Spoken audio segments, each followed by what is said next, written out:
আমি জানি আপনাদের কষ্ট হচ্ছে, এজন্য বক্তৃতা আমার দীর্ঘ হবে না। আর 5ই আগস্টের পরে খুব বেশি গুছিয়ে কথাও বলতে পারি না। মানুষের এমন হয় না, হঠাৎ করে যদি খুশির সংবাদ আসে তো সেটা সে ব্যাখ্যা করতে পারে না। 5ই আগস্টের পরে নতুনভাবে যখন দেশটা স্বাধীন হয়েছে, আমরা কথা বলার স্বাধীনতা পেয়েছি, এখন আর ঠিক গুছিয়ে কথা বলা হয় না। আনন্দে আত্মহারা হয়ে সামান্য কিছু বিষয়ে কথা বলে থাকি। আমি এখানে বসে গতবারের কারগুজারি শুনছিলাম, গতবার এখানে কিভাবে মাহফিল হয়েছে। আমাকে আয়োজকরা বললেন, হুজুর আপনার নাম আমরা বক্তাদের তালিকায় দেই নাই, আপনাকে বানিয়েছি সভাপতি। ওনারা দেখেছে যে বক্তা তালিকায় কে আছে, যদি আপনার নাম বক্তা তালিকায় থাকতো তো আপনি আসতে পারতেন না। বললাম এবার কোনো সমস্যা? কয় না, সমস্যা নাই, অনুমতিও লাগে না, দেশটা তো স্বাধীন। স্বাধীন দেশে আমি ধর্মচর্চা করব, অনুমতি নিতে হবে আবার কার থেকে? আমরা দেখেছি বিগত 16 বছরে অন্য ধর্মের লোকেরা তাদের ধর্মীয় আয়োজনে অনুমতি তো দূরের কথা, উল্টো আমাদের আইনশৃঙ্খলা বাহিনী পাহারা দিয়েছে, আবার সরকার সেখানে অনুদান দিয়ে তাদের ধর্মীয় উৎসব পালন করার সুযোগ করে দিয়েছে। আর আমরা মাহফিল করব 90 ভাগ মুসলমানের দেশে, কোরআন এবং সুন্নাহর কথা বলবো, এটাও তাদের বরদাস্ত হতো না। লম্বা কথা আমি বলবো না, আপনাদেরও আমি যা দেখছি, এই যে দেখেন দুই পাশে প্যাক হয়ে আছে লোকজন যে দাঁড়িয়ে আছে, নিঃসন্দেহে কষ্ট হচ্ছে। তবে যেহেতু বিশাল এক আয়োজন, আর গতকাল বৃষ্টির কারণে ঠিকমতো মাহফিল করা যায়নি, সুতরাং আজকে 11টা-12টা পর্যন্ত মাহফিল চলবে তো ইনশাআল্লাহ? সবাই কিন্তু ইনশাআল্লাহ বলে না। তো হুজুর আওয়াজ বের হয় না, পেটের উপর চাপ দিয়ে বসছি তো পেট থেকে আওয়াজ গলায় এসে শেষ হয়ে যায়, মুখ দিয়ে আওয়াজ বের হতে চায় না। হ্যাঁ আমি বুঝতেছি, একটু খোলামেলা না বসলে তো আওয়াজ ঠিক মতো দেওয়া যায় না। তারপরেও লাখো জনতার সমাগম, ছোট্ট করে আওয়াজ দিলেও এখান থেকে দিল্লি পর্যন্ত আওয়াজ পৌঁছে যাবে। স্বাধীন এবং মুক্ত দেশে মুক্তভাবে কথা বলবো, এটা আমার অধিকার। 16 বৎসর পরে আমি আমার অধিকার ফিরে পেয়েছি, এই জন্যে আনন্দে আমিও আত্মহারা। তারপরে আমি যেটা বলেছি আপনাদেরকে, আজকেই তো শেষ, একটু কষ্ট হলেও 11টা-12টা পর্যন্ত মাহফিল চলবে তো ইনশাআল্লাহ? আমার মনে হয় পেছন থেকে জনতার আওয়াজ সামনে আসে না, বলবে হুজুর দেই তো, এত দূরে কেমনে যাবে, আমাদের তো মাইক নাই। বলেন আল্লাহু আকবার। না, হচ্ছে না, লাখো জনতার আওয়াজ, তাকবীরের ধ্বনি জোরে হওয়া চাই। কেন? আওয়াজ যত দূর যাবে শয়তান থাকতে পারবে না। আল্লামা মুফতি আমিন রহিমাহুল্লাহ বলতেন, আরে বাংলাদেশ থেকে তাকবীর দাও, ওয়াশিংটন থরথর করে কেঁপে উঠবে। আর আমরা তো দেখেছি 16 বছরে, আমরা এখান থেকে তাকবীর দিলে বাধা, মাহফিলে মঞ্চে তাকবীরও দিতে দেওয়া হয়নি। কেন? এখান থেকে তাকবীর দিলে দিল্লিতে বসে ওরা থরথর করে কাঁপতে থাকে। এই জন্য তাকবীর ধ্বনি জোরে দেওয়া লাগে। বলেন আল্লাহু আকবার। মাশাআল্লাহ, এবার একটু ভলিউমটা বাড়ছে, একটু ভলিউমটা বাড়ছে। আমার মনে হয় আরো ভলিউম বাকি আছে। রাজশাহী এলাকার লোকদের আমার খুব পছন্দ। কামরায় বসেও বলতেছিলাম, একটা আত্মীয়তা হলো না রাজশাহী লোকদের সঙ্গে। বলে কেন পছন্দ? এই অঞ্চলের বঙ্গের লোকদের মন পরিষ্কার, অনেক সাদা দিলের মানুষ হয়ে থাকে তারা। আমি ঢাকায় বসে এই অঞ্চলের হাজারো ছাত্র পড়িয়েছি, আমি দেখেছি ছাত্ররাও বড় সাদাসিধে হয়, মনটাও খুব ভালো হয় এবং খুব আদব তাদের ভিতরে আমি লক্ষ্য করেছি। আপনাদের মন ভালো এই জন্যে দেখেন, গতকাল আমি সারাদিনই অসুস্থ, বিকেলে ঢাকার পাশে ছোট্ট একটা প্রোগ্রামে গেলেও আজকে এই প্রোগ্রামে আসব কোনো ধরনের সাহস আমার ছিল না, কিন্তু বারবার মনে পড়তেছিল ওদিকে তো যাওয়া হয় না। এই ভালো মানুষের মনে কষ্ট দেওয়া ঠিক হবে না। কষ্টকর সফর করে এসছি, আপনারা ভলিউমটা বাড়িয়ে আবারও বলেন চিৎকার করে আল্লাহু আকবার। এবার নওগাঁ পর্যন্ত পৌঁছে, বর্ডার পার হয়ে ক্যালকাটা যায় নাই, দিল্লি তো বহুদূর। এই যে আল্লাহু আকবার বলতেছেন, সওয়াব হচ্ছে তো নাকি? সন্দেহ আছে কোনো? আল্লাহু আকবার মানে কি? আল্লাহ সবচেয়ে বড়। কে বড়? আল্লাহ সবচেয়ে বড়। বলেন আল্লাহ। আল্লাহ, কোনো সন্দেহ আছে? আল্লাহর চাইতে বড় কেউ আছে? আল্লাহ যেহেতু বড়, বড়ত্ব বর্ণনা করব কার? চিৎকার করে বলেন কার? না ওই মানুষের যে কবরে গিয়ে তার হাড্ডি গোশত মাটির সঙ্গে মিশে গেছে, এই লোকটা বড়? তার নামে স্লোগান কেন হবে? কথা ঠিক না বেঠিক? যিনি বড় তার নামে স্লোগান হবে। সবচেয়ে বড় কে? বলেন সবচেয়ে বড় কে? যিনি বড় কাজ করেন তিনি বড় হন। সবচেয়ে বড় কাম করনে বলা কাজ করে কে? কোনো সন্দেহ আছে? কবরে যে লোকটা চলে গেছে, বড় হলে কবরে গেল কেন? কবরে গেছে কেন? কোন ব্যক্তির নামে মুসলমানদের স্লোগান হয় না, স্লোগান হয় বড়র নামে। বড় আল্লাহ, বড়ত্ব আল্লাহর। এই জন্য মুসলমান তাকবীর দিলে কাফেরের অন্তরে জ্বালা পড়া হয়, তাদের মাটি পর্যন্ত থরথর করে কাঁপতে থাকে। আল্লাহু আকবার। আগেই বলেছি আমি গুছিয়ে কোনো কথা বলবো না আজকে। আপনাদের এখন খুব গুছিয়ে কথা বলার ভাব ভঙ্গিও আপনাদের মধ্যে মনে হচ্ছে না। মাওলানা রফিকুল ইসলাম মাদানী বয়সও কম, আবার আকারেও একটু ছোট্ট। দীর্ঘদিন শিশু বক্তা হিসেবে পরিচিত ছিলেন, তবে তার কলিজাটা অনেক বড়। মাঝে মধ্যে আমাদের থামাই দিতে হয়, থাম বেটা, হয়েছে তো। সাহস অনেক বেশি, বাতিলের বিরুদ্ধে কথা বলার ক্ষেত্রে কাউকে পরোয়া করে না। তারও কথা বলতে হবে। আবার সকাল 7:30 থেকে রাজশাহী এয়ারপোর্টে একটা প্রোগ্রাম আছে, এয়ারপোর্টের পাশে। যেহেতু গতবারও এসছিলাম, মন খুলে কথা বলতে পারি নাই, কিছু কথা এবার আপনাদের বলে যেতে হবে। আমি জানি মাহফিলে সব দলের লোকজনই থাকে, কাউকে দোষারোপ করা, কারো বিরুদ্ধে অভিযোগ দায়ের করা আমার উদ্দেশ্য নয়। আমি ওলামাদের অবস্থান, আমি আমার নিজের অবস্থানটাকে ক্লিয়ার করতে চাই। জানেন আল্লামা মুফতি আমিন রাহিমাহুল্লাহ 11তে যখন নারী নীতিমালার বিরুদ্ধে কথা বলেন, শিক্ষা নীতিমালার বিরুদ্ধে কথা বলেন, আল্লামা মুফতি আমিনের অপরাধ এটাই ছিল। এর ফলে তাকে 21 মাস গৃহবন্দী থাকতে হয়েছে এবং গৃহবন্দী থাকা অবস্থায় তিনি দুনিয়া থেকে বিদায় নিয়েছেন। আমি ওদম 11তেও কিছুদিন মেহমানখানায় ছিলাম, ইচ্ছে মতো মেহমানদারি করেছে ওনারা। শাহবাগে যখন নাস্তিকরা ইসলাম মুসলমানের বিরুদ্ধে স্লোগান দিল, আল্লাহর রসুল এবং আজওয়াজে মোতাহারাত উম্মাহাতুল মুমিনিনদের বিরুদ্ধে স্লোগান দিল, আমরা শাপলা চত্বরে লং মার্চ করলাম, অবরোধ করলাম। সেই কালো রাতে 2.5 লক্ষ বুলেটে আলেম হাফেজ ছাত্রদের বুক ঝাঁঝরা করে দিয়েছে তারা।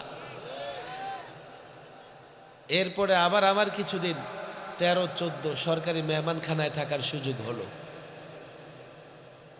এবার 21, 22, 23-এর একটা অংশ ঢাকায় সবার আগে আমাকে মেহমানদারির জন্য নিয়ে গেল।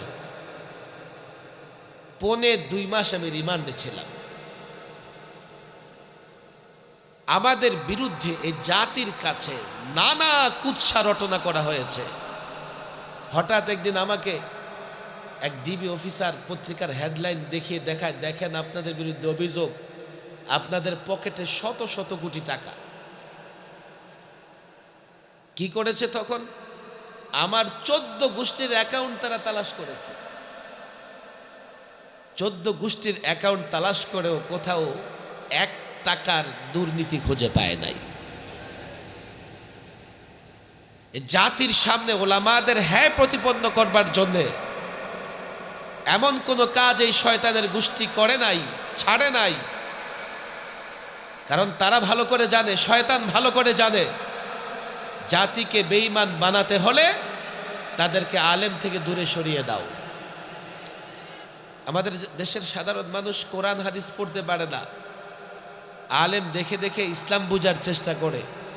তাদের যদি আলেমের প্রতি আস্থা বিশ্বাস না থাকে, ইসলাম কোত্থেকে শিখবে? ইসলাম কোত্থেকে শিখবে? আমার আগে মাওলানা আজিজুল ইসলামাবাদী অনেক বক্তৃতা করেছেন, সাধারণত রাজনৈতিক নানা ইস্যু নিয়ে ইসলামাবাদী সাহেব বক্তৃতা করে থাকেন। তবে কিছু কথা আমার ওই ইস্যুতে আজকে বলতে হবে, না হলে আমি যে মুক্ত স্বাধীন দেশের নাগরিক আমি সেটা অনুভব করতে পারবো না। অনেক কথা, অনেক ব্যথা, এই কথা ব্যথা শেয়ার করতে হলে অনেক সময় দরকার। এই যে একটা সরকার, পলাতক সরকার, 53 বছরের বাংলাদেশে ক্ষমতা ছেড়ে কাউকে পলাতে হয় নাই।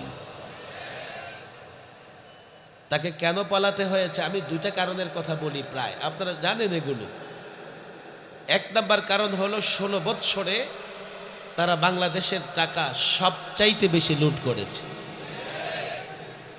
11 লক্ষ কোটি টাকা পাচার করেছে, পাচার। আবার আপনাদের ঘাড়ে 18 লক্ষ 35 হাজার কোটি টাকার ঋণ চাপিয়ে গেছে।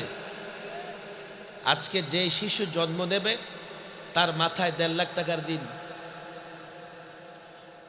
জন্ম নেবে 1.5 লাখ টাকার ঋণ দিয়া।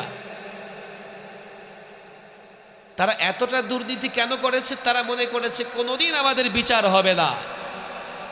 উনি যাবেন, বোন আসবে, বোনের পরে মেয়ে আসবে, মেয়ের পরে ছেলে আসবে, সালতানাত, রাজতন্ত্র। সুতরাং ইচ্ছে মতো চুরি করো। এমনকি তারা বাংলাদেশ ব্যাংকের রিজার্ভ পর্যন্ত চুরি করেছে। আমি বলি এটা একটা অপরাধ, তবে ছোট্ট। সবচাইতে বড় অপরাধ তারা যা করেছে, গত 16 বৎসরে তারা সবচাইতে বেশি জুলুম করেছে আলেমদের উপরে।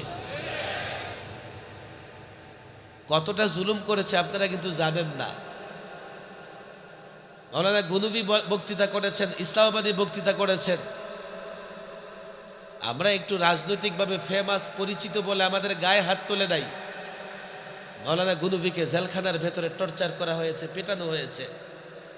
ইসলামাবাদীকে রিমান্ডে পেটানো হয়েছে। হারুন ইজহারকে পেটানো হয়েছে। যাত্রাবাড়ির এক মাদ্রাসার ছাত্রকে গ্রেফতার করে থানায় নিয়ে পুলিশ অফিসার তার বুকে পা রেখে বলতেছে, তোর আল্লাহ কোথায়?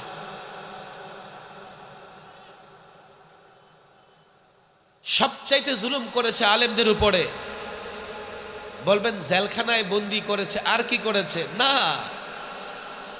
আলেমকে জেলখানায় বন্দি করে তাদের অন্তর শান্তি হয় নাই। জেলের ভেতরে ফাঁসির সেলে 24 ঘন্টা এক এক আলেমকে তালাবদ্ধ করে রাখত। 21 থেকে 23, 2600 আলেম, ছাত্র, যুবক, টুপি দাড়িওয়ালা নির্যাতন সহ্য করেছে। আমি বলি শুধুমাত্র আলেমরা যারা জেলে ছিল তারাই নির্যাতন সহ্য করে নাই, আলেমদের পরিবারও নির্যাতন জুলুম সহ্য করেছে। রাত শেষ হয়ে যাবে ইতিহাস বললে। মাওলানা ফখরুল ইসলাম, তার ছেলে মারা গেছে, বাবা হিসেবে জেলখানা থেকে জানতেও পারে নাই যে ছেলে মারা গেছে। আলেমদের উপরে টর্চারের বেলায় কোনো নিয়ম মানা হয় নাই। আলেমদেরকে বন্দি রাখার ক্ষেত্রে কোনো অধিকার দেওয়া হয় নাই। উল্টো বাহিরে এক এক আলেমের ইজ্জত সম্মান নষ্ট করবার জন্যে মিডিয়াকে ব্যবহার করে প্রপাগান্ডা চালানো হয়েছে, অপপ্রচার চালানো হয়েছে। ফলে পরিণতি হয়েছে দুপুরের খাবারটা পর্যন্ত খেয়ে পালাতে পারো নাই। আমাদের দোষ কি বলো? যা করেছ কর্ম যেমন পরিণতি তেমন। অথচ আলেমরা কি অপরাধ করেছে? কি অপরাধ ছিল আলেমদের? তারা আলেমদের বিরুদ্ধে এমন কোন অভিযোগ আনতে পারে নাই যে কোনো একজন আলেমের বিরুদ্ধে প্রচলিত কোনো ধারায়ও মামলা করতে পারবে। মিথ্যা ভৌতিক কিছু অভিযোগ এনে গায়েবী মামলা সাজিয়ে এক এক আলেমের উপর তারা টর্চার করেছে। তবে অপরাধ কিছু তারা ঠিক করে দিয়েছে যে এই অপরাধ। সবচেয়ে বড় অপরাধ কি? বড় অপরাধ হচ্ছে আপনারা মূর্তির বিরুদ্ধে কথা বলেছেন। আমরা বলেছি বাংলাদেশের একটা পরিচয় আছে, এটা মুসলিম দেশ, মুসলিম কান্ট্রি। মূর্তি বানিয়ে এই দেশটাকে মূর্তির দেশ বানানো যাবে না। আমরা কিন্তু একথা বলি নাই যে হিন্দুদের মন্দির আক্রমণ করো, তাদের গির্জায় উপাসনালয় আক্রমণ করো, তাদের মূর্তি ভাঙো। কোনো আলেম একথা বলে নাই, বরং তারা উল্টা প্রচার করেছে। আমরা দেখিয়ে দিয়েছি 5ই আগস্টে দেশ যখন অস্থির, কোনো নাগরিকের নিরাপত্তা নাই, মাদ্রাসার ছাত্র টুপি দাড়িওয়ালারা অমুসলিমদের গির্জা মন্দির উপাসনালয় পাহারা দিয়েছে, তাদের নিরাপত্তা দিয়েছে। আমরা আমাদের ঈমান হেফাজতের কথা বলেছি। আমরা বলেছি মসজিদের শহর ঢাকার শহরকে মূর্তির শহর বানানো যাবে না।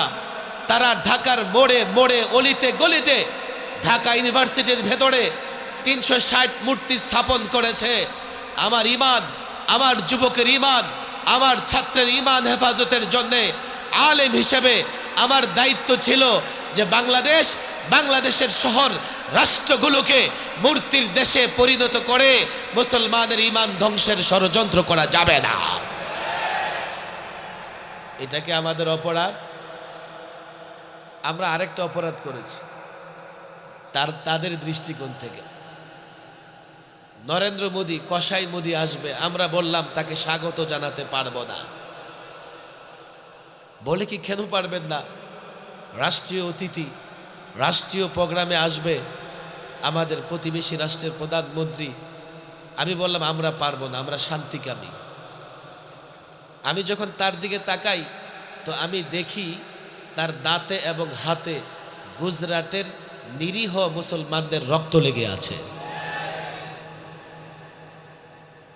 রক্ত খেকো নর পিশাচকে আমি বাংলাদেশে স্বাগত জানাতে পারবো না। আমি যখন তার দিকে তাকাই আমি দেখি 400 বছরের পুরনো মসজিদ বাবরি মসজিদকে শহীদ করে সেখানে রাম মন্দির বানানো হয়েছে। আমি যখন আমার প্রতিবেশী রাষ্ট্রের দিকে তাকাই আমি দেখি 2 মুসলিম নারী ফ্রিজে গরুর গোশত রাখবার কারণে ধর্ষণের শিকার হয়েছে। হাজারো মসজিদকে তালিকায় রেখেছে, শহীদ করে দেবে। মসজিদের মিনারায় উগ্র হিন্দুত্ববাদীরা উঠে গেরুয়া পতাকা টানিয়ে এক এক মসজিদের অবমাননা করতেছে। প্রকাশ্যে নামাজ বন্ধ, আজান বন্ধ, মাহফিল বন্ধ। আমি দেখেছি আমার মুসলিম নারী হিজাব পরে ইউনিভার্সিটি কলেজে যেতে পারে না। যেই দেশের শাসক এতটা উগ্র, শান্তিকামী বাংলাদেশি হয়ে সেই শাসককে আমি স্বাগত জানাতে পারি না। কেন আপনারা আমাদের সিলেবাস নিয়ে কথা বলেন? এই দায়িত্ব কে দিয়েছে? আমি বললাম এই দায়িত্ব জনগণ দিয়েছে। হ্যাঁ, কোন নির্বাচনের দায়িত্ব দিয়েছে? আমি বললাম নির্বাচন তো তখনই হয় যখন প্রতিদ্বন্দ্বী থাকে। এটা তো তোমরা ভালো বুঝো, 2 বার অটো পাস হয়ে গেছে। আমাদের প্রতিদ্বন্দ্বী নাই, এজন্য ইলেকশনে নয়, নির্বাচনে নয়, সিলেকশনে বিনা প্রতিদ্বন্দ্বিতায় জনগণ আলেমদের এই দায়িত্ব দিয়েছে যে আপনারা আমাদের ঈমানের পাহারাদারি করবেন। বলবেন হুজুর বললেই হলো, সবাইকে এই দায়িত্ব দিয়েছে? বলে হ্যাঁ, সব রাজনৈতিক দল আমাদের এই দায়িত্ব দিয়েছে। কিভাবে? আমি বললাম আপনি দেখেন না যখন নির্বাচন আসে প্রত্যেকটা রাজনৈতিক দল তাদের ইশতেহারে কি বলে জানেন? কোরআন সুন্নাহ বিরোধী কোনো কিছু করা হবে না, বলে কি বলে না? তো কোরআন সুন্নাহ বিরোধী করা হলো কি হলো না, এটা কি ডাক্তার দেখবে, ইঞ্জিনিয়ার দেখবে, অ্যাডভোকেট দেখবে? দেখবে কে বলেন, দেখবে কে? তাহলে ওরা আলেমদের দায়িত্ব দিল কি দিল না? হুজুর এটা কথা বললেন একটা, আপনাদের এই যুক্তির কাছে তো আপনার সাথে তো 5-7 জন কথা বলেও পারে না। বললাম টের পাও না, তোমরা বুঝো না। বাংলাদেশে 5 লক্ষ মসজিদ, মসজিদ কেন্দ্রিক মক্তব, অন্তত 20,000 মাদ্রাসা, গভর্নমেন্ট থেকে 1 পয়সা নেয় না। আমার সাধারণ জনগণ, সাধারণ যুবক, পুলিশ, বিজেপি, আর্মি, চাকরিজীবী, ব্যবসায়ী কেন মাদ্রাসাগুলো পরিচালনা করে? এই জন্য এই মাদ্রাসাগুলো পরিচালনা করে তারা মনে করে আমি তো আলেম নই, আমি আমার ইমানের হেফাজত করতে পারবো না। আমি আলেম নই, আমি ইমানের হেফাজত করবার জন্যে যত কিছুর প্রয়োজন ব্যবস্থা করতে পারবো না। আমি দুনিয়া নিয়ে আছি, মাদ্রাসা হবে, আলেম তৈরি হবে, আমার ইমানের পাহারাদারি করবে তারা। এজন্য পরিষ্কার বলি, স্কুল হোক, কলেজ হোক, ইউনিভার্সিটি হোক, এ লেভেল হোক, ও লেভেল হোক, কোনো কারখানা হোক, ইন্ডাস্ট্রি হোক, ক্লাব হোক, আর যাই হোক না কেন, যেখানে মানুষের ঈমান ধ্বংস করবার মতো কোন উপাদান থাকবে, সিলেবাস হবে, পাঠ্যক্রম হবে, তার বিরুদ্ধে কথা বলার দায়িত্ব আলেমদের, অন্য কারো নয়। এরপরে নিয়ে আসছে ট্রান্সজেন্ডার। নারী মনে করলে পুরুষ, আবার পুরুষ মনে মনে ভাবলেই সে নারী। নারী পুরুষের সম্পর্ক মনের সঙ্গে না, জন্মের সঙ্গে। কথা ঠিক না ব্যাঠিক? আমরা এর বিরুদ্ধে কথা বলে অপরাধ করেছি। এগুলাই তো আমাদের অপরাধ সাব্যস্ত করা হয়েছে। একটা পরিবর্তন দরকার ছিল, পরিবর্তন হয়েছে। দেশ মুক্ত, জাতি মুক্ত। পরিবর্তন অত্যন্ত কঠিন কাজ, কিন্তু পরিবর্তনের পরে রাষ্ট্র পুনর্গঠন করা আরো কঠিন। এখানে আমি যদ্দূর শুনেছি, চাপাই থেকে নিয়ে নওগাঁ পর্যন্ত আলেম ওলামা, ছাত্র জনতা, যুবকরা আছে। আমি লম্বা বক্তৃতা করব না, আগেই বলেছি আমি অসুস্থ। আমি দীর্ঘদিন কারাভোগ করেছি, দীর্ঘ জুলুম নির্যাতন সহ্য করেছি। 30 থেকে 40টা মামলা। মুক্ত জীবনেও 5ই আগস্টের আগে আমাকে বন্দি মনে হতো। 3 দিন 4 দিন কোর্টে যাও, এদিকে নিষেধাজ্ঞা, ওদিকে নিষেধাজ্ঞা, অস্থির ছিল আমার জীবন। একটা পরিবর্তন দরকার ছিল, পরিবর্তন হয়েছে। ছাত্র জনতা পরিবর্তন করেছে, মাদ্রাসার শিক্ষার্থীও 73 জন রক্ত দিয়েছে, জুলুম সয়েছে, পরিবর্তন এসেছে। এখন রাষ্ট্রটাকে মেরামত করতে হবে। কিন্তু বড় প্রবলেম যেটা হচ্ছে, রাষ্ট্র মেরামত করব কেমনে? রাষ্ট্রকে যদি সঠিক মেরামত করতে না পারি, সংস্কার করতে না পারি, তো পরিবর্তন তো আগেও হয়েছে, ক্ষমতার পালা বদল তো আগেও হয়েছে। পরিবর্তনের পরেই কিন্তু শান্তি আসে নাই। এবারও যদি আমরা আগের মতোই পরিবর্তনের পরে একটা গতানুগতিক পুনর্গঠন করি, তবে সেদিন দূরে নয়, দেখা যাবে ক্ষমতা চোর থেকে চোরের হাতে যাবে। হাতে দড়ি, পায়ে দড়ি। ওলামাদের বলি, ছাত্রদের বলি, আপনারা যারা মাহফিলে এসছেন, স্বচ্ছ পরিচ্ছন্ন মুমিন আপনারা, কারো বিরুদ্ধে কোনো অভিযোগ নয়। কিন্তু আমরা আর এমন কিছু চাই না যে আরেকজন এসে 11 লক্ষ কোটির জায়গায় আবার 22 লক্ষ কোটি টাকা পাচার করবে। যে ঋণ আমাদের মাথার উপরে আছে, ঋণ বাড়িয়ে দেবে। তাহলে রাষ্ট্রটাকে সঠিকভাবে পুনর্গঠন করার দরকার আছে না নাই? কেমনে পুনর্গঠন করবেন? এই পুনর্গঠনের জন্য মডেল লাগবে কি লাগবে না? নমুনা লাগবে কি লাগবে না? ফর্মুলা লাগবে কি লাগবে না? এত কিছুর পরে আমাদের পিছনে যেতে হবে। কিন্তু কোন ফর্মুলা, কোন মডেল, কোন নমুনায় এই রাষ্ট্রকে সংস্কার করা হবে, এটা আগে সিদ্ধান্ত নিতে হবে। কেউ বলতে পারে দেশকে সিঙ্গাপুর বানাবো, বলেছে আগের ওরা। এখন আবার কেউ বলতে পারে না, সিঙ্গাপুর যেহেতু এটা ভিন্ন রকম, আমরা দেশটাকে হংকং বানাবো, ব্যাংকক বানাবো, চায়না বানাবো। আমেরিকা থেকে থিওরি আনবো, রাশিয়া থেকে থিওরি আনবো, ব্রিটেন থেকে থিওরি আনবো, সুইজারল্যান্ড, নরওয়ে, এইসব রাষ্ট্রগুলো থেকে আমরা থিওরি আনবো। কেউ বলতে পারে না না, সুপার পাওয়ার আমেরিকা, আমেরিকা থেকে থিওরি আনবো। আরে তোমরা কি জানো যে দেশ থেকে থিওরি দিবা, মডেল নিবা, শিক্ষিত সমাজ এখানে আছে। আপনাদের প্রত্যেকের পকেটে পকেটে মিস্টার অ্যান্ড্রয়েড আছে। মিস্টার অ্যান্ড্রয়েডকে মিস্টার গুগলে গিয়ে জিজ্ঞেস করবেন, আমাকে পৃথিবীর নানা রাষ্ট্রের উন্নতি অবনতি, চারিত্রিক নৈতিক অবক্ষয়ের দিকগুলো তুলে ধরো।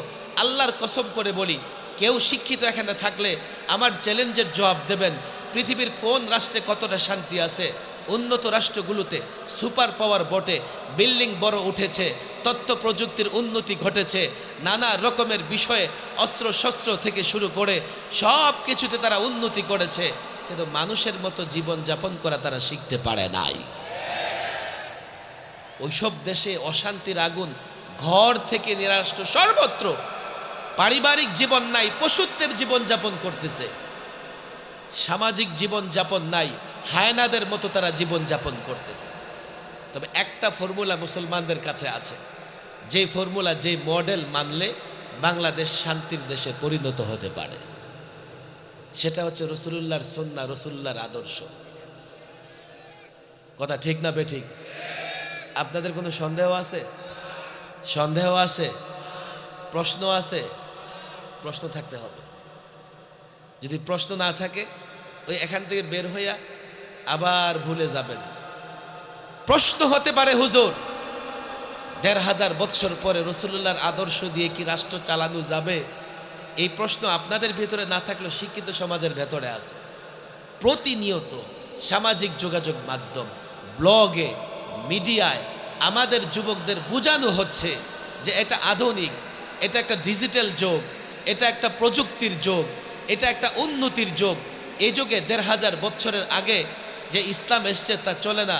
আমরা তো দেখেছি ফেসিবাদীদের দুজন মন্ত্রী ছিল, একজন তো বলেই ফেলছে যে এগুলো আরবের পোশাক, এটা ইসলাম আরবের, এটা বাংলাদেশে চলে না।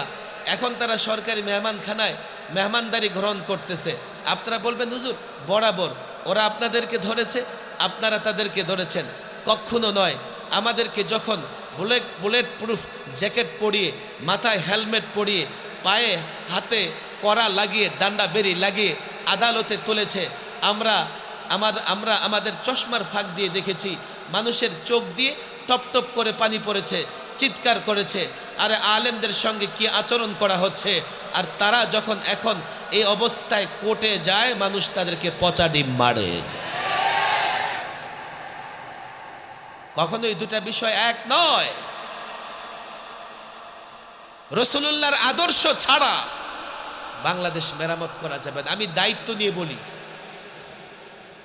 হয়তোবা উপদেষ্টা সাহেবরা রাত দিন চেষ্টা করতেছেন, কিছুটা জাতির কল্যাণ হচ্ছে, দেশে এখন চুরি কমে গেছে, সরকারি অফিসে গেলে অফিসাররা ঘুষ চায় না, মাঠে ঘাটে চাঁদাবাজি নাই, ফুটপাতে দোকানদারদের থেকে কেউ আর এখন চাঁদা উঠায় না।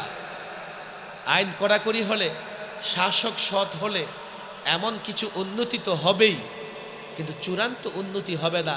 হতে পারে আবার একটা পরিবর্তন যখন আসবে, আবার কিছু চোর ডাকাত নানা জায়গায় বসে যাবে আর দেশের মানুষকে শোষণ করবে।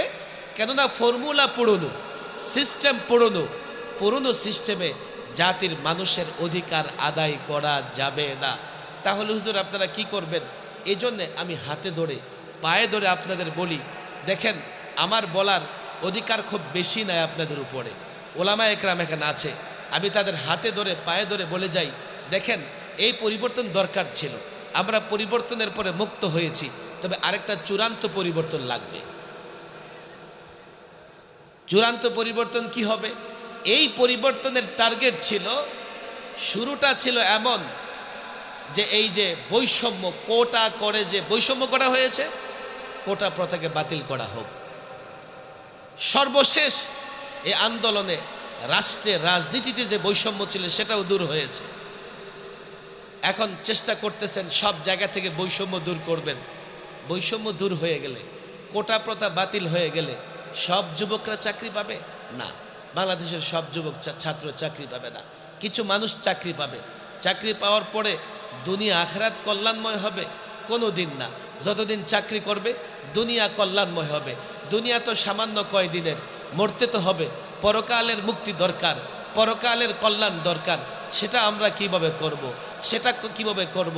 এই জন্য বলি আরেকটা চূড়ান্ত পরিবর্তনের টার্গেট হবে দুনিয়ারও কল্যাণ, আখরাতের কল্যাণ। টার্গেট হবে দুনিয়ার কল্যাণ, আখরাতের মুক্তি। ওই পরিবর্তনের জন্য ইসলাম লাগবে। ইসলাম ছাড়া অন্য কোনো ধর্ম মত দুনিয়া আখরাতের কল্যাণের কথা বলতে পারে না। ইসলাম ন্যায়ের ধর্ম, ইনসাফের ধর্ম, সাম্যের ধর্ম, বিজয়ের ধর্ম, শান্তির ধর্ম। আল্লাহর কসম করে বলি, আমরা যদি ইসলাম আঁকড়ে ধরি, পৃথিবীর কেউ আমাদেরকে অশান্তিতে ফেলতে পারবে না, পৃথিবীর কেউ আমাদেরকে পরাজিত করতে পারবে না। ইসলাম শক্তি, ইসলাম হচ্ছে সুপার পাওয়ার। এই জাতিকে যদি আমরা ইসলাম বুঝাতে পারি, আলেমকে বলবো, মাদ্রাসার ছাত্রকে বলবো, আমাদের ব্যর্থতার জায়গা হচ্ছে এই জাতিকে ইসলাম বুঝাতে পারিনি। জাতিকে বলতে পারি নাই ব্যবসা করবা, করো, 1000 কোটি টাকার মালিক হবা, হও, ইসলাম মানো। ইসলাম মানলেও তুমি 1000 কোটি টাকার মালিক হতে পারবা। রাজনীতি করতে চাও, করো, রাজনীতি করেও তুমি ইসলাম মেনে চললে গোটা দুনিয়ায় প্রকৃত পক্ষে রাজা শাসক হতে পারবা। বলবে 53 বছরে আমরা তো ইসলাম ছাড়াই রাষ্ট্র শাসন করেছি। হ্যাঁ, আমরা দেখেছি তোমরা যখন ইসলাম ছাড়া রাষ্ট্র শাসন করেছো, চেয়ারে কখনো আরামে বসতে পারো নাই। বসেছো বাংলাদেশের সিংহাসনে, কেউ ভারত, কেউ আমেরিকাকে সেজদা করেছো। আর ইসলাম নিয়ে আমরা যতদিন ক্ষমতায় ছিলাম, আমরা চেয়ারে বসেছি, পশ্চিমারা আমাদের সেজদা করেছে, নত জানু ছিল। কে বলেছে ইসলাম মানলে রাষ্ট্র চালানো যায় না? কে বলেছে ইসলাম মেনে ব্যবসা করা যায় না? কে বলেছে? আমি তো বলি ইসলাম ছাড়া পারিবারিক শান্তি, সামাজিক শান্তি, রাজনৈতিক স্থিতিশীলতা, রাজনৈতিক শান্তি কোনোটা হবে না। আমাদের ব্যর্থতার জায়গা যুবককে বুঝাতে পারি নাই, ছাত্রকে বুঝাতে পারি নাই, মুসলমানকে বুঝাতে পারি নাই। আমাদের প্রথম দায়িত্ব ইসলাম বুঝাও, যৌক্তিক জায়গা থেকে বুঝাও, ইসলাম বুঝাও, বাস্তবতার জায়গা থেকে বুঝাও। আল্লাহর কসম, এই বুঝানোর জন্যে 2-4টা কিতাবও যদি কোনো মাদ্রাসার ছাত্র পড়ে যথেষ্ট। প্রত্যেক ছাত্রকে দায়ী হওয়া লাগবে, প্রত্যেক ছাত্রকে মুবাল্লিগ হওয়া লাগবে। প্রথমে দায়িত্ব হচ্ছে এক এক যুবককে ধরে ধরে ধরে ধরে ইসলাম বুঝানো।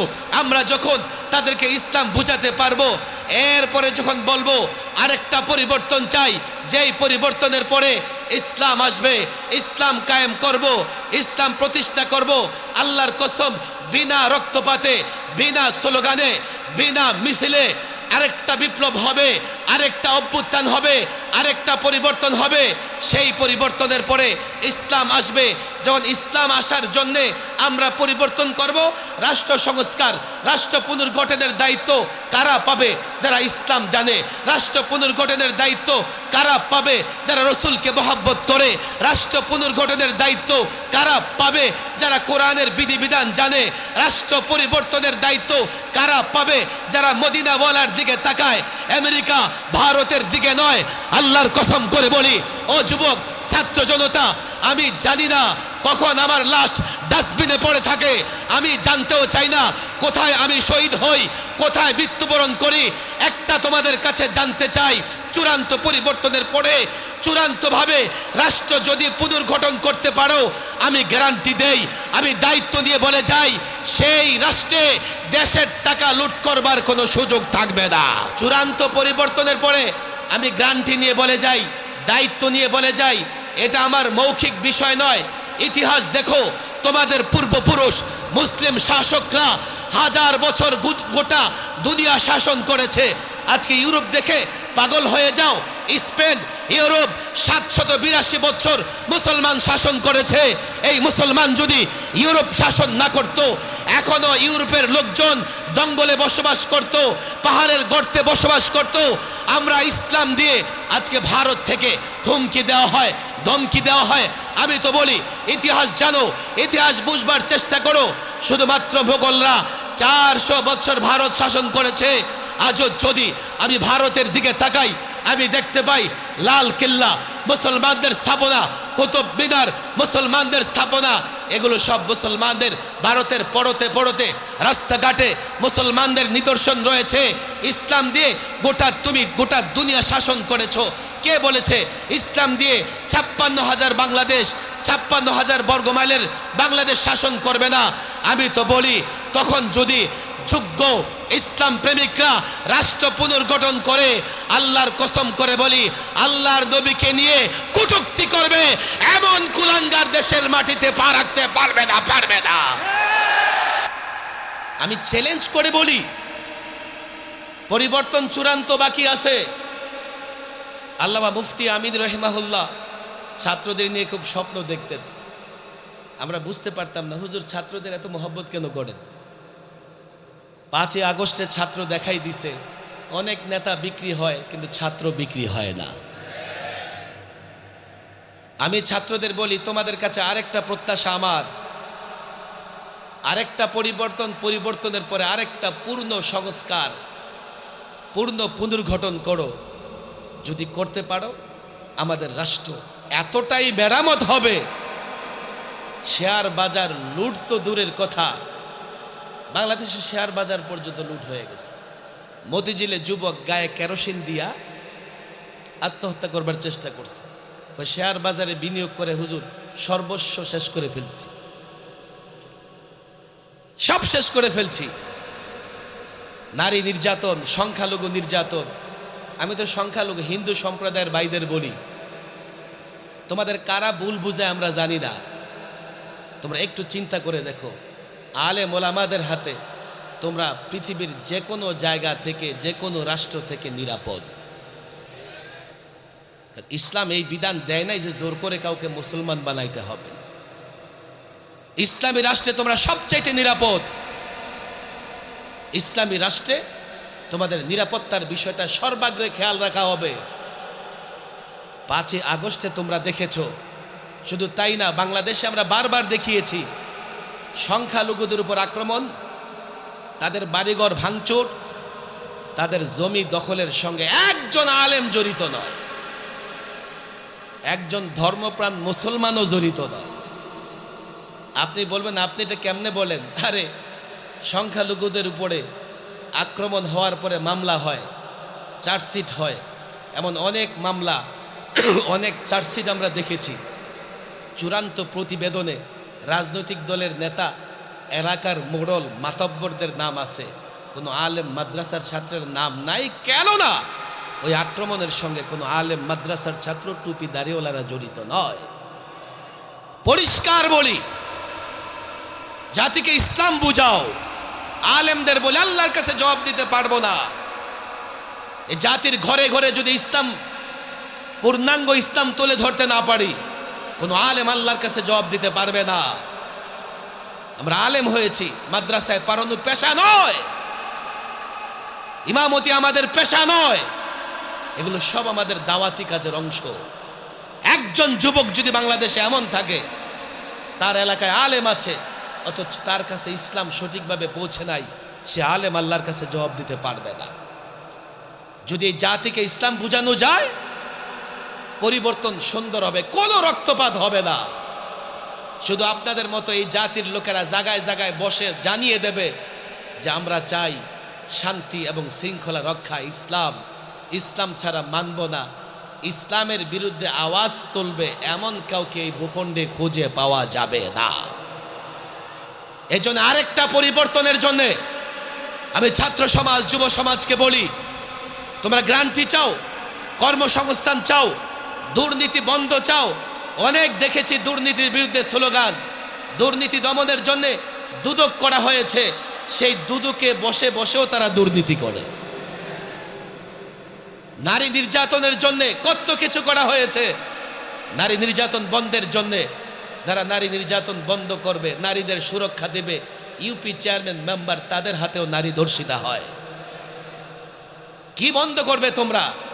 রাষ্ট্রের সম্পত্তি 20 টাকার 40 টাকার বদনা কিনে 800 টাকার বাউচার করো। একটা কোলবালিশ উঠাবে নিচ থেকে 3 তলা পর্যন্ত 3,500 টাকা বাউচার হয়। এদেশের প্রত্যেকটা মানুষ দুর্নীতির শিকার, ঘুষের শিকার। সব বন্ধ করতে চাও যদি ইসলামকে আনো, সব বন্ধ হয়ে যাবে। কথা ঠিক না বেঠিক? দেখেন, আমি বড় বাস্তববাদী একজন মানুষ। আমি আকাবের আসলাফদের সঙ্গে থেকে 30 বছর রাজনীতি করেছি, আকাবের আসলাফদের জোতা টেনেছি। এখন একটা সময়, এই সময় হচ্ছে দাওয়াত এবং তালিমের সময়। 2% ছেলে পেলেও মাদ্রাসায় পড়ে না, শুধু প্রাইমারি স্কুলের শিক্ষার্থী প্রায় 1.25 কোটি। তাদের কাছে দিন পৌঁছানোর দায়িত্ব। বলবে হুজুর তারা তো দিন জানে, মুসলমান। আরে এতটা মুসলমান তারা না। তাহলে যখন রসুলুল্লাহর নিয়ে কটূক্তি করা হয়, তোমার আগে তারা নামতো? ইসলামের ব্যাপার সেবার আসলে তুমি মাদ্রাসার ছাত্র নামো, তারা কেন নামে না? তারা ইসলামটাকে ধারণ করেছে, বুঝতে পারে নাই। যদি এই যুবকরা ইসলামটাকে বুঝতে পারে, এই যুবক যদি ইসলাম সত্যিকার অর্থেই ইসলামের ফলাফল সে বুঝতে পারে, তুমি মাদ্রাসার ছাত্র জাপ দিয়ে মাঠে নামবার আগে যুবক তোমার আগে নেমে যাবে। এটা তোমার ব্যর্থতা। তুমি মহল্লার যুবক, পাড়ার যুবকদেরকে বুঝাতে পারো নাই। কদিন আগে ভারতে রসুলুল্লাহকে নিয়ে কটূক্তি হয়েছে, সব মৌলবীরা মিছিল করে। আমি একাধিক বক্তৃতায় বলেছি এবার মৌলবীরা মিছিল করবে না, এবার স্কুল কলেজের ছেলেরা মিছিল করবে। তো জায়গায় জায়গায় কিছু স্কুলের ছেলেরাও মিছিল করেছে। আরে নবী কি আমার বাপদাদার সম্পদ? নবী তো তোমার, আর তুমি জানো না। তোমাকে ধ্বংস করবার জন্য নবীকে নিয়ে কটূক্তি করা হয়, শুধু আমি টুপি দাড়িওয়ালাকে ধ্বংস করবার জন্য নয়। আমাকে বলে কিভাবে বুঝতে পারতেছো না? কিভাবে রসুলুল্লাহর মহাব্বত তোমার ভেতর থেকে দূর করবার জন্যে তারা 1000 কোটি টাকার বিনিয়োগ করেছে। তো মাঝে মধ্যে রসুলুল্লাহকে নিয়ে কটূক্তি করে তারা দেখতে চায় তাদের বিনিয়োগ কতটা কাজে এসছে। যদি তুমি যথাযথ প্রতিবাদ করো, তারা বুঝবে যে না না, বিনিয়োগ তো কাজে আসে নাই, আরো বিনিয়োগ করতে হবে। আপনারা বলবেন হুজুর তাদের লাভ কি? তাদের লাভ কি জানো? এই যে মুসলমানদের ঘাড়ে পাড়া দিয়া তারা রাজত্ব করতেছে, একটাই কারণ, মুসলমান তার নিজেকে ভুলে গেছে, আর মুসলমান তার নবীর সঙ্গে সম্পর্ক ডিসকানেক্ট হয়ে গেছে। কথা ঠিক না বেঠিক? হুজুর এটাও বুঝে আসে নাই। আরে সাহাবা ইকরামের লড়াইয়ের মূল শক্তি ছিল তারা রসুলকে মহব্বত করতেন। কথা ঠিক না বেঠিক? এটা ওরা ডিসকানেক্ট করে দিয়ে তোমাদের ঘাড়ে পাড়া দিয়ে তোমাদের শাসন করতে চায়। এই জন্য আমার অনুরোধ, ইসলামের জন্য সকলে দায়ী হব। আল্লাহ তাবারক ওয়া তাআলা যেন এই মাহফিলকে, এই বদরি কাফেলাকে কবুল করে নেন। সকলে আমার দিকে তাকান। আমি বক্তৃতা প্রায় শেষের দিকে চলে এসে আমাকে আয়োজকরা বলেছে হুজুর আপনি যখন উঠে যাবেন, আপনি এই প্রোগ্রামটা চলুক, জানতো আপনারা? এই যে বিশাল আয়োজন প্রতি বছরই যেন হয়, আপনাদের তামান্না, আপনাদের চাওয়া আছে তো নাকি নাই?